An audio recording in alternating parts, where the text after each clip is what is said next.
ما حراك بهذا أن يكبر قدرك عند الله. ரசூலுல்லாஹி ஸல்லல்லாஹு அலைஹி வஸல்லம் அவர்களுக்கு ரபியுல் அவ்வல் மாதம் வந்தால் பிறந்த நாள் கொண்டாடக்கூடிய வழக்கம் முஸ்லிம்களிடத்திலே பெரும்பான்மையாக இருக்கிறது. கேட்கக்கூடிய கேள்வி, ரசூலுல்லாஹி ஸல்லல்லாஹு அலைஹி வஸல்லம் அவர்களுக்கு பிறந்த நாள் கொண்டாடலாமா கூடாதா என்பதெல்லாம் வேறு முதலில். ஆனால் நீங்கள் செய்யக்கூடிய முறை என்ன? இன்று முஸ்லிம்களிடத்திலே அதிகமாகிவிட்ட ஒரு மோசமான பழக்கம் என்ன? பள்ளிவாசலில் உட்கார்ந்து கொண்டு நீங்கள் பார்த்திருக்கலாம் பல வீடியோக்களில், ரசூலுல்லாஹி ஸல்லல்லாஹு அலைஹி வஸல்லம் அவர்களுக்கு பிறந்த நாள் கொண்டாடுகிறோம் என்று கேக் வைத்து லைட் எல்லாம் வைத்து அதை வெட்டி ஹாப்பி பர்த்டே ரசூலுல்லாஹ் என்று சொல்கிறார்கள்.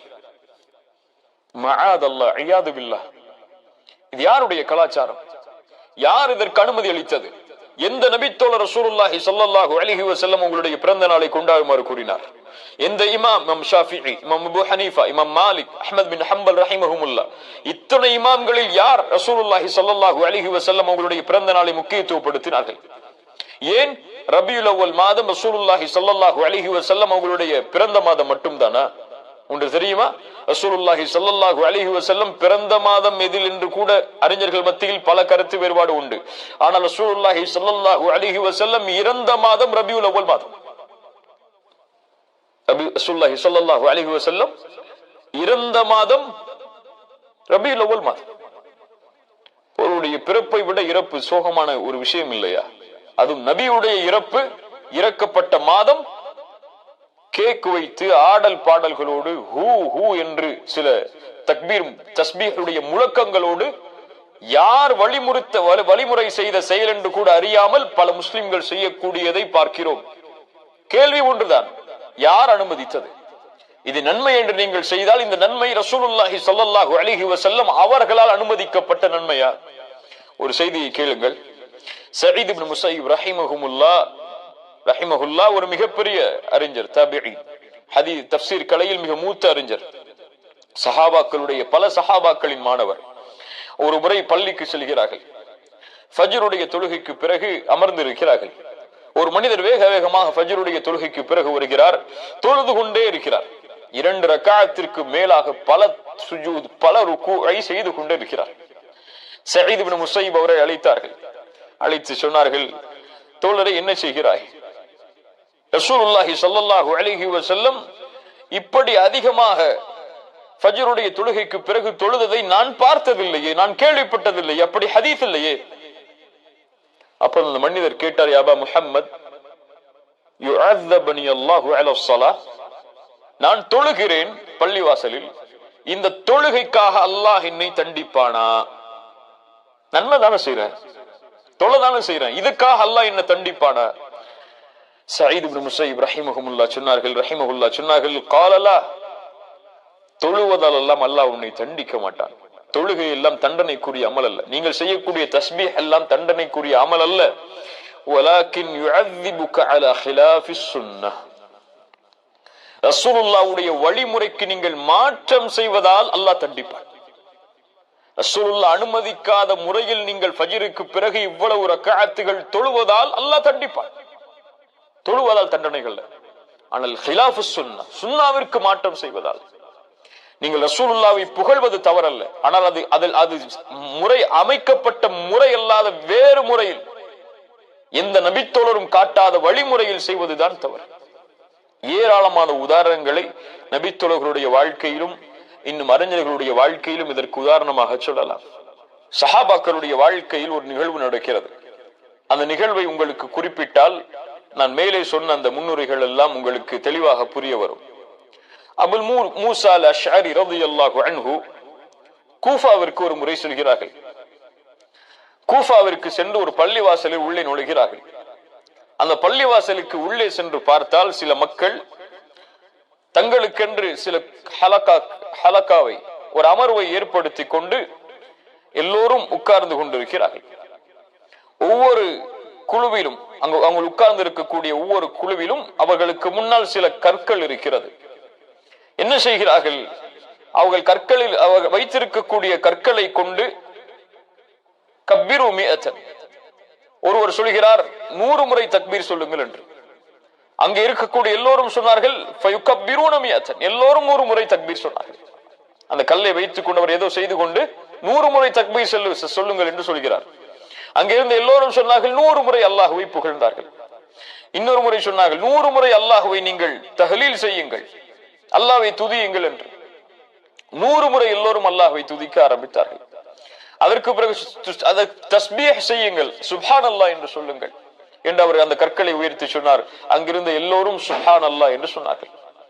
ஒருவர் அந்த ஹலக்காவில் உட்கார்ந்து கொண்டு ஒருவர் சுப்ஹானல்லாஹ் என்று 100 முறை சொல்கிறார். எல்லோரும் சொல்கிறார்கள் அல்லாஹு அக்பர் என்று ஒருவர் சொல்கிறார். எல்லோரும் சொல்கிறார்கள் அல்ஹம்துலில்லாஹ் என்று சொல்கிறார். எல்லோரும் சொல்கிறார்கள். இது அந்த நபித்தோழருக்கு ஒரு ஆச்சரியத்தை ஏற்படுத்தியது. உடனடியாக கூஃபாவில் இருக்கக்கூடிய நபித்தோழர்களில் மிகுந்த அல்லாஹ்வுடைய தூதரோடு நெருக்கத்தில் இருந்த நபித்தோழர் யார் என்று பார்க்கிறார். யாரை சந்திக்கிறார் என்றால் அப்துல்லா இப்னு மஸ்ஊத் ரலியல்லாஹு அன்ஹு. சுப்ஹானல்லாஹ். அப்துல்லா இப்னு மஸ்ஊதை சந்திக்கிறார். அபுல் மூஸா அல்-அஷ்அரி சந்தித்து சொல்கிறார். அபுல் மூஸா அல்-அஷ்அரி அவர்கள் அப்துல்லா இப்னு மஸ்ஊதை சந்தித்து சொல்கிறார்கள், யா அப்துல்லாஹ், நான் இப்படி ஒரு இடத்திற்கு சென்றேன், ஒரு பள்ளிக்கு சென்றேன். அங்கே சில மக்கள் உட்கார்ந்து கொண்டு கற்களை வைத்துக் கொண்டு 100 முறை தஸ்பீஹ் சொல்கிறார்கள், 100 முறை அல்ஹம்துலில்லாஹ் சொல்கிறார்கள், 100 முறை அல்லாஹ்வை புகழுமாறு சொல்கிறார்கள். எல்லோரும் அதையே பின்பற்றி வருகிறார்கள். அப்துல்லா இப்னு மஸ்ஊத் ரலியல்லாஹு அன்ஹு அபுல் மூஸா அல்-அஷ்அரியை பார்த்து கேட்டார்கள், நீ என்ன சொன்னாய் அவர்களிடத்தில்? நீ என்ன சொன்னாய் அவர்களிடத்தில்? அபுல் மூஸா அல்-அஷ்அரி கண்ணியத்தோடு சொன்னார், மா குல்து லஹும் ஷைஅன், நான் எதையும் சொல்லவில்லை. இன்திதார ரஅயிக், நான் உங்களுடைய கருத்து என்ன இதில் என்பதை தெரிந்து கொண்டுதான் அவர்களை நான் சந்திப்பதாக இருக்கிறேன். அவர்கள் செய்வது சரியா தவறா என்பதை பற்றி எந்த கருத்தும் நான் சொல்லவில்லை. என்னை விட உயர்ந்தவர்கள் நீங்கள், உங்களுடைய கருத்தை தெரிந்து கொண்டு அந்த இடத்தில் சென்று அவர்களுக்கு நான் அதை விளக்கலாம் என்று இருக்கிறேன் என்று சொன்னவுடன் அப்துல்லா இப்னு மஸ்ஊத் ரலியல்லாஹு அன்ஹு உடனடியாக அந்த நபித்தோழரை அழைத்துக் கொண்டு அந்த பள்ளிக்கு செல்கிறார்கள். அந்த மக்களை பார்க்கிறார்கள். பார்த்து சொன்னார்கள், வல்லதி நஃப்ஸி பியதிஹி, வல்லதி நஃப்ஸி பியதிஹி, என்னுடைய உயிர் யாரின் கரத்தின் மீது இருக்கிறதோ அவன் மீது சத்தியமிட்டு சொல்கிறேன், நீங்கள் செல்லக்கூடிய இந்த பாதை முஹம்மது ரசூலுல்லாஹ் ஸல்லல்லாஹு அலைஹி வஸல்லம் பயணிக்காத பாதை. என்ன செய்து கொண்டிருக்கிறார்கள்? சுப்ஹானல்லாஹ் 100 முறை சொல்கிறார்கள், அல்ஹம்துலில்லாஹ் 100 முறை சொல்கிறார்கள், அல்லாஹ் அக்பர் 100 முறை சொல்கிறார்கள். ஆனால் சில கற்களை வைத்துக் கொண்டு ரசூலுல்லாஹி ஸல்லல்லாஹு அலைஹி வஸல்லம் இல்லாத ஒரு பாதையில் உங்களை நான் பார்க்கிறேன், அல்லது நீங்கள் வழிகேட்டை திறந்து விடுவதை நான் பார்க்கிறேன் என்று சொன்னார்கள். சுப்ஹானல்லாஹ். அப்போது அங்கே இருந்த மக்கள் சிலர் சொன்னார்கள், வல்லாஹி யா அபா அப்துர் ரஹ்மான் மா அரதனா இல்லா அல் கைர், அபு அப்துர் ரஹ்மானே, நாங்கள் நலவை தவிர எதையும் நாடவில்லை, நாங்கள் செய்வது நன்மைக்காகத்தான், வேற எதற்காகவும் செய்யவில்லை நாங்கள் இதை. அப்போ அப்துல்லா இப்னு மஸ்ஊத் ரலியல்லாஹு அன்ஹு அவர்கள் சொன்னார்கள், வகம் மின் முரீதின் லில் கைரி லம் யுஸீபஹு, எத்தனையோ மக்கள் நலவை நாடுகிறார்கள், ஆனால் அதை அவர்கள் பெற்றுக் கொள்வதில்லை. என்ன சொல்ல வருகிறார்கள்? நீங்கள் நலவு என்று செய்யக்கூடிய இந்த செயலுக்காக அல்லாஹ் நலவை தந்து விட மாட்டான். நீங்கள் செய்யக்கூடிய இந்த செயல் ரசூலுல்லாஹி ஸல்லல்லாஹு அலைஹி வஸல்லம் அனுமதித்த செயலா, அல்லாஹ் அமைத்த அந்த சிராத்துல் முஸ்தகீமுடைய பாதையின் செயலா, அல்லாஹ் அமைத்த இந்த மார்க்கத்துடைய பாதையின் செயலா? அது இருந்தால்தான் அல்லாஹ் கூலி தருவான். நீங்கள் செய்வது நன்மையாக இருந்தாலும் சரி, அது எந்த நன்மையின் செயலை தரக்கூடிய செயலாக இருந்தாலும் சரி, தூதர் செய்யாத ஒன்றை எப்படி செய்வீர்கள்? நீங்கள் தூதர் வழிகாட்டாத ஒன்றை எப்படி வழிகாட்டுவீர்கள்? ஒரு அமல் அல்லாஹ்விடத்தில் அங்கீகரிக்கப்பட வேண்டும் என்றால், நாம் செய்யக்கூடிய தொழுகை, தஸ்பீஹ், துஆ எதுவாக இருக்கலாம், எல்லா அமல்களும் அல்லாஹ்விடத்தில் அங்கீகரிக்கப்பட வேண்டும் என்றால் இரண்டு நிபந்தனை தான். ஒன்று, அது அல்லாஹ்விற்காக செய்யப்பட வேண்டும், அல்லாஹ்வின் முகத்தை நாடி செய்யப்பட வேண்டும், அதில் மாற்று கருத்தில்லை. ஆனால் அது மட்டும் போதாது. அல்லாஹ்விற்காக ஒருவர் எதை வேண்டுமானாலும் செய்துவிட முடியாது. அல்லாஹ்விற்காக இருக்க வேண்டும். அதை அல்லாஹ்வுடைய தூதர் முஹம்மது ரசூலுல்லாஹ் ஸல்லல்லாஹு அலைஹி வஸல்லம் வழிகாட்டி இருக்க வேண்டும். அப்படி அல்லாஹ்வுடைய தூதர் ஸல்லல்லாஹு அலைஹி வஸல்லம் வழிகாட்டினால்தான் அந்த செயல் அல்லாஹ்வுடைய மார்க்கத்தில் அங்கீகரிக்கப்படும். அது இல்லாமல் எத்துணை நலவை என்று ஒருவர் எந்த அமலை செய்தாலும் சரி, அதை அல்லாஹ் ரப்புல் ஆலமீன் அங்கீகரிக்க மாட்டான். சஹாபாக்களுடைய புரிதலை பாருங்கள். நம்மை பொறுத்தவரை தஸ்பீஹ் தானே செய்கிறார், தக்பீர் தானே செய்கிறார், அல்லாஹ்வை புகழத்தானே செய்கிறார்கள் ஒன்றாக உட்கார்ந்து கொண்டு. ஆனால் நபி தோழர்கள் பார்த்தது, நீங்கள் அல்லாஹ்வை இந்த முறையில் புகழ்வதற்கு ரசூலுல்லாஹ் அனுமதித்தார்களா? அல்லாஹ்வை இந்த முறையில் தஸ்பீஹ் செய்வதற்கு கற்களை கொண்டு அல்லாஹ்வுடைய தூதர் அனுமதித்தார்களா? அனுமதிக்காத ஒரு செயலை நீங்கள் செய்து கொண்டிருக்கிறீர்கள், வழிகேட்டின் வாசலை திறப்பதை பார்க்கிறேன் என்று அப்துல்லா இப்னு மஸ்ஊத் ரலியல்லாஹு அன்ஹு அவர்களை பார்த்து சொன்னார்கள். அவர்கள் சொன்னார்கள், நாங்கள் நலவைத்தானே செய்கிறோம் என்று. இன்று குர்ஆன் சுன்னாவுக்கு மாற்றமான பல செயல்களை செய்யக்கூடியவர்களுடைய வாயிலிருந்து வரக்கூடிய வார்த்தையும் இதுதான். அவர்கள் சொல்கிறார்கள், எல்லோரும் நாங்கள் நன்மையைத்தானே செய்கிறோம். கேட்கக்கூடிய கேள்வி, ரசூலுல்லாஹி ஸல்லல்லாஹு அலைஹி வஸல்லம் அவர்களுக்கு பிறந்த நாள் கொண்டாடலாமா கூடாதா என்பதெல்லாம் வேறு முதலில். ஆனால் நீங்கள் செய்யக்கூடிய முறை என்ன? இன்று முஸ்லிம்களிடத்திலே அதிகமாகிவிட்ட ஒரு மோசமான பழக்கம் என்ன? பள்ளிவாசலில் உட்கார்ந்து கொண்டு, நீங்கள் பார்த்திருக்கலாம் பல வீடியோக்களில், ரசூலுல்லாஹி ஸல்லல்லாஹு அலைஹி வஸல்லம் அவர்களுக்கு பிறந்த நாள் கொண்டாடுகிறோம் என்று கேக் வைத்து லைட் எல்லாம் வைத்து அதை வெட்டி ஹாப்பி பர்த்டே ரசூலுல்லாஹ் என்று சொல்கிறார்கள். மஆதல்லாஹ் இயாது பில்லாஹ். இது யாருடைய கலாச்சாரம்? இப்னு மஸ்ஊத் ரலியல்லாஹு அன்ஹுமா அவர்கள் அந்த சமூகத்தை பார்த்து அவர்களிடத்திலே இந்த செய்தியை கூறிவிட்டு கிளம்பி சொல்லும் பொழுது சொன்னார்கள், ரசூலுல்லாஹி ஸல்லல்லாஹு அலைஹி வஸல்லம் என்னிடத்திலே சொல்லி இருக்கிறார்கள், ஒரு கூட்டம் யக்ரஊனல் குர்ஆன், நன்றாக கேளுங்க இந்த ஹதீஸை, குர்ஆனை ஓதுவார்கள், லா யுஜாவிசு தராகியஹும், அது அவர்களுடைய தொண்டைக்கு கீழே இறங்காது. குர்ஆனை ஓதுவார்கள், அது அவர்களுடைய தொண்டைக்கு கீழே இறங்காது. வைமுல்லாஹ் மா அத்ரி லஅல்ல அக்ஸருஹும் மின்கும், நான் அறிகிறேன் அதில் பெரும்பான்மையான மக்களாக நீங்கள் இருப்பீர்கள் என்று.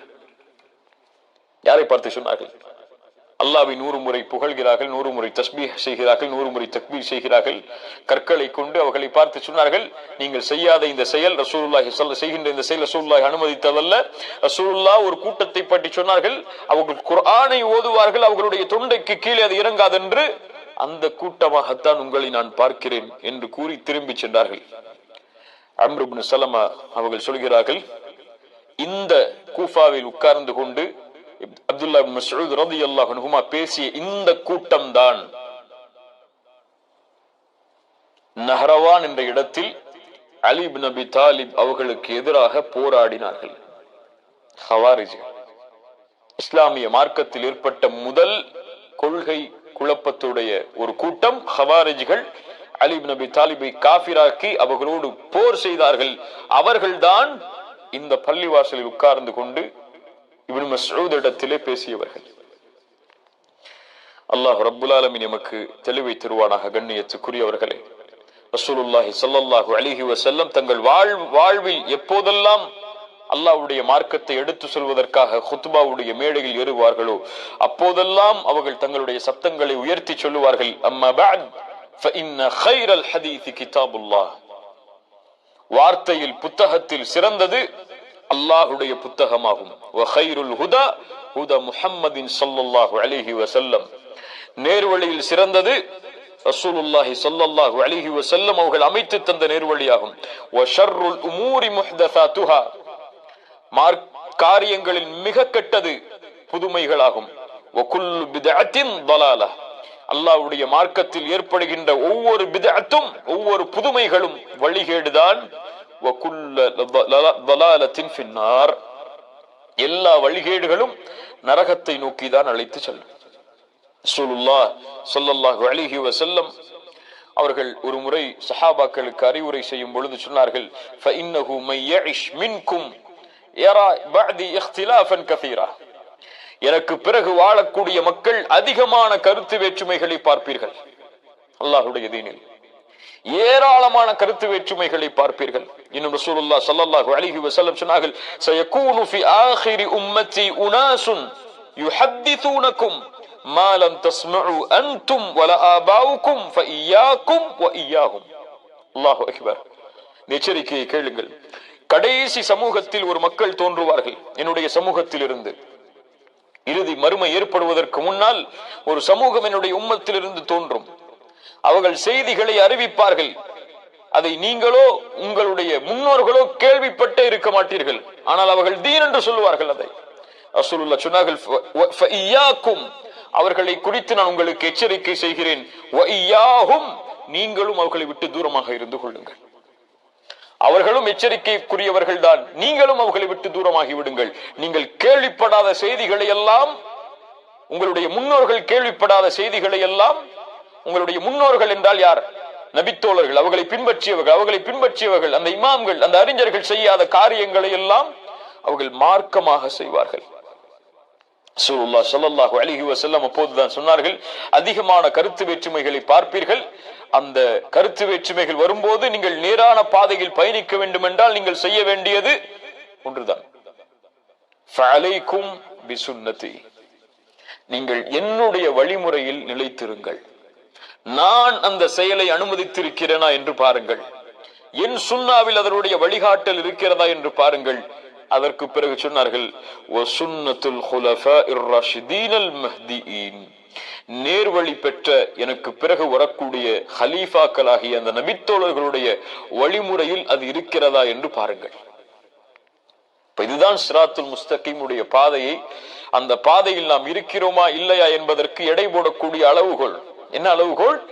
அது ரசூலுல்லாஹ் சென்ற பாதையா, அவர்களை பின்தொடர்ந்து வந்த நபித்தோழர்கள் சென்ற பாதையா? அது இந்த இரண்டு பாதையிலும் அது இல்லை என்றால் ரசூலுல்லாஹ் சொன்னதை போல்தான் வலதுபுறம் இடதுபுறம் பிரியக்கூடிய அந்த கோடுகள், ஒவ்வொரு கோடுகளுடைய வாசலில் உட்கார்ந்து கொண்டும் ஷைத்தான் அழைப்பான், அந்த பாதையில் பயணித்து வாருங்கள் என்று. நபித்தோழர்கள் பார்த்த அளவுகோல் அது. ஹவாரிஜிகள் அலி இப்னு அபி தாலிபை காஃபிர் என்று கூறி ஒரு இடத்திலே ஒதுங்கி இருக்கிறார்கள். இப்னு அப்பாஸ் ரலியல்லாஹு அன்ஹுமா அவர்கள் சென்று அவர்களிடத்திலே பேசப் போகிறார்கள். அப்போது அப்துல்லா இப்னு அப்பாஸ் அவர்களிடத்திலே பேசுகிறார்கள், நான் ஹலீஃபா அலி இப்னு அபி தாலிபுடைய அனுமதியோடு உங்களிடத்திலே வந்திருக்கிறேன். உங்களை விட சிறந்த முஹாஜிர்கள் அன்சாரிகளுடைய நபித்தோழர்களுடைய குழுவிலிருந்து நான் வந்திருக்கிறேன். அவர்கள் மேல்தான், அவர்கள் இருக்கக்கூடிய சூழ்நிலையில் தான் அல்லாஹ்வுடைய வஹி இறங்கியது. உங்களை விட வஹியை அவர்கள் புரியக்கூடியவர்கள். அந்த நபித்தோழர்களுடைய கூட்டத்திலிருந்து நான் வந்திருக்கிறேன். நீங்கள் ஹவாரிஜ்கள் ஒரு புதிய கருத்தை முன்வைக்கிறீர்கள், அலி இப்னு அபி தாலிபை காஃபிராக்குவதற்கு, நபித்தோழர்களின் சிலரை காஃபிராக்குவதற்கு. ஆனால் இந்த கூட்டத்தில் 7000 மக்கள் அங்கே இருக்கிறார்கள், அலி இப்னு அபி தாலிபை காஃபிர் என்று கூறி. அந்த ஹவாரிஜ்கள் அவர்களிடத்திலே கேட்கிறார்கள், உங்களுடைய கூட்டத்தில் ஒருவர் கூட நபித்தோழர் இல்லையே, ரசூலுல்லாஹ்வை ஈமான் கொண்ட தோழர் ஒருவர் கூட உங்களிடத்திலே இல்லையே, அப்படி என்றால் எப்படி நீங்கள் இருப்பதை சத்தியம் என்று சொல்வீர்கள்? சஹாபாக்கள் ஒரு கொள்கையை முடிவெடுப்பதற்கு வைத்த பாதை எம்முடைய ரசூலுல்லாஹி ஸல்லல்லாஹு அலைஹி வஸல்லம் அனுமதித்த பாதையா, நபித்தோழர்கள் அதில் பயணித்த பாதையா என்றுதான். கண்ணியத்துக்குரியவர்களே, وَكَذَلِكَ جَعَلْنَاكُمْ أُمَّةً وَسَطًا, இது நடுநிலையான சமூகம். இந்த சமூகம் குர்ஆன் ஒன்றை சொன்னால் செய்யும், சுன்னா ஒன்றை சொன்னால் செய்யும். குர்ஆன் ஒன்றை தடுத்தால் செய்யாது, சுன்னா ஒன்றை தடுத்தால் செய்யாது.